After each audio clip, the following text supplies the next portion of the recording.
कुछ लोग मरने से डरते हैं और कुछ लोग ऐसे होते हैं जो मौत की आंखों में आंखें डालकर कहते हैं अब तेरा वक्त आ गया है।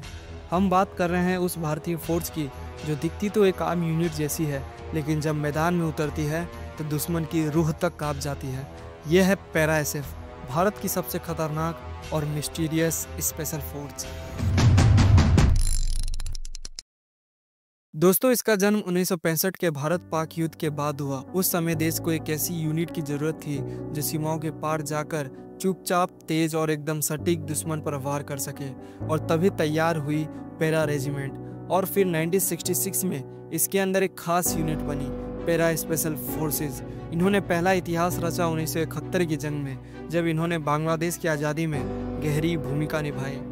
लेकिन पैरा एसएफ सिर्फ एक फोर्स नहीं है, ये एक मानसिक अवस्था है। इसका काम सिर्फ गोली चलाना नहीं है, बल्कि दिमाग और दिल से लड़ाई लड़ना भी है। चाहे वो दुश्मन के इलाके में घुसकर खुफिया जानकारी लानी हो, चाहे आतंकवादियों को उनके गढ़ में जाकर ख़त्म करना हो, या फिर किसी बंदूक को छुड़ाना हो, पैरा एसएफ हर जगह मौजूद रहती है। इस फोर्स में शामिल होने का सपना तो हज़ारों जवान देखते हैं, लेकिन हकीकत में सिर्फ गिने चुने जवान ही इसमें सेलेक्ट हो पाते हैं। किसी को भी ज़बरदस्ती नहीं चुना जाता, हर जवान खुद वॉलंटियर करता है। और फिर शुरू होती है उनकी सबसे कठिन परीक्षा, प्रोबेंशन पीरियड। ये कोई आम ट्रेनिंग नहीं होती, हफ्तों तक नींद नहीं, खाना नहीं, दिन रात की फिजिकल एक्सरसाइज, मानसिक तनाव, और इसी दौरान पता चलता है कि कौन सच में बलिदान के लिए तैयार है। कहते हैं हर 100 में से सिर्फ एक जवान ही इस आग के दरिया को पार कर पाता है, और जो इस कठिन दौर को पार कर जाता है उसे मिलता है मरून बिरेट और सबसे खास बलिदान बैज। इसे पहनने की परमिशन सिर्फ पैरा स्पेशल के कमांडोज को मिलती है। ये सिर्फ एक चिन्ह नहीं, ये जिम्मेदारी का प्रतीक है, देश के लिए हर चीज़ बलिदान करने की प्रतीक है। इनकी ट्रेनिंग इतनी ज़बरदस्त होती है कि ये किसी भी मौसम, किसी भी हालात और किसी भी इलाके में युद्ध लड़ सकते हैं। बर्फ से ढके पहाड़, घने जंगल, रेगिस्तान या अंधेरी रात, पैरा एसएफ हर जगह घात लगाकर वार करती है।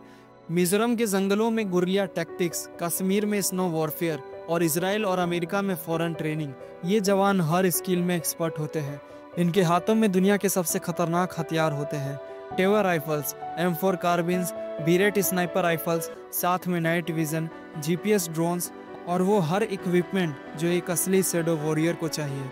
और यही कारण है कि इन्हें वॉकिंग वॉर मशीन भी कहा जाता है। इनकी बहादुरी के किस्से गुप्त तो रहते हैं, लेकिन इतिहास गवाह है। चाहे 1971 की जंग हो या कारगिल की चोटियाँ, चाहे ऑपरेशन ब्लू स्टार हो या 2016 की सर्जिकल स्ट्राइक, हर बार जब देश को एक इम्पॉसिबल मिशन की ज़रूरत पड़ी तो पैरा एसएफ ने बिना कोई नाम लिए उसे पूरा कर दिखाया। आज ये फोर्स कई अलग अलग बटालियंस में बटी है, जैसे 9 पैरा एसएफ जो कश्मीर में एक्टिव है, 10 पैरा एसएफ जो डिजर्ट्स में वॉर करती है, और 21 पैरा एसएफ जो नॉर्थ ईस्ट के जंगल्स में दुश्मन का पीछा करता है।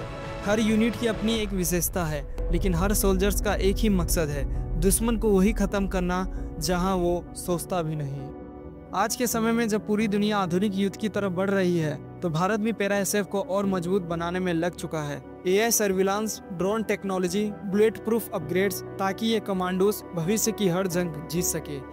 पैरा एसएफ वो नाम है जो कभी जोर से नहीं बोला जाता, लेकिन जब इनका काम होता है तो उसकी गूंज पूरे देश में, पूरे दुनिया में सुनाई देती है। इनके लिए जिंदगी का मतलब सिर्फ एक ही चीज़ है, देश के लिए जीना और देश के लिए मरना। तो अगली बार जब आप चैन से नींद ले तो याद रखिए, कहीं ना कहीं कोई पैरा एसएफ कमांडो आपकी उस नींद की कीमत चुका रहा है। अगर आपको लगता है कि भारत की इस छुपी हुई ताकत के बारे में हर युवा को जानना चाहिए, तो इस कहानी को आगे बढ़ाइए और उन तक पहुंचाइए जिनके दिल में अब भी फौजी बनने की आग है। आप सभी का धन्यवाद। जय हिंद।